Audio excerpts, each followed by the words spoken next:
আজ এই ব্লগটা শেয়ার করছি আমার ফিরে দেখা কিছু সুন্দর মুহূর্ত।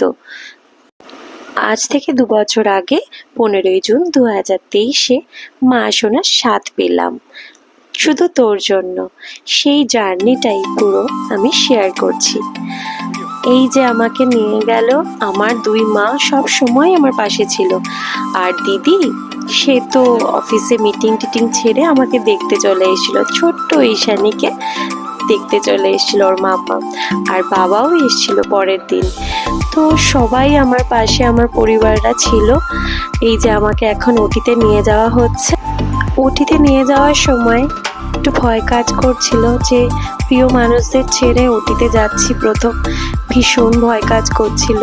কিন্তু একজনের মুখ দেখবো বলে খুবই এক্সাইটেড ছিলাম যে কখন আমি তোর মুখটা দেখবো। আর প্রথম থেকেই আমি ঠিক করে নিয়েছিলাম যে আমার মেয়ে হোক, একটা ছোট্ট সুন্দর মিষ্টি মেয়ে হোক। ঠিক তাই ভগবান দিয়েছে আমাকে।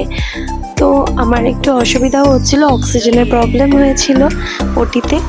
তো ওর মুখটা দেখার পর সব যেন ভুলে গেলাম। তো কখন ওকে কোলে নেব সেটাই মনে হচ্ছিল ওটিতে। এই আমার ওটি হয়েও গেল, বেশিক্ষণ লাগেনি যে ডাক্তারবাবু করেছিলেন। এই যে আমার ছোট্ট মিষ্টি মেয়েটা, ওকে আলাদা রেখেছিল, কিন্তু ও তো আমাকে ছাড়া থাকবেই না। তাও ওই সেদিন রাত থেকেই ও আমার কাছে চলে এসেছিল। তো মানে কি বলবো, এখনো সেই মুহূর্তটা মনে পড়ে, ডাক্তারবাবু যখন 2বার করে মুখটা দেখালো ওটিতে। তো এইগুলোই মেমোরিজ, মানে খুবই মনে পড়ে। যতই বড় হোক না কেন, আমার সেই দিনগুলো মনে পড়ে। এটা দিদির কোলে আর সুমনের কোলে এইটা প্রথম ছবি।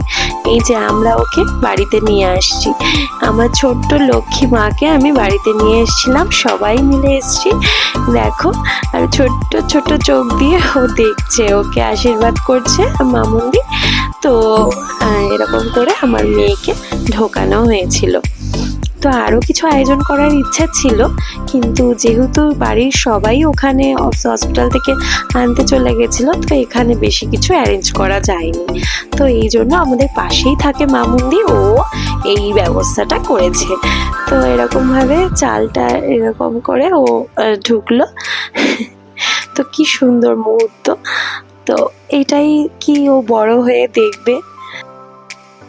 আমি ঠাকুরের কাছে সবসময় চাইতাম যে আমার একটা ছোট্ট মিষ্টি মেয়ে হবে, আর ও আমার সারা জীবনের খুব ভালো বন্ধু হবে।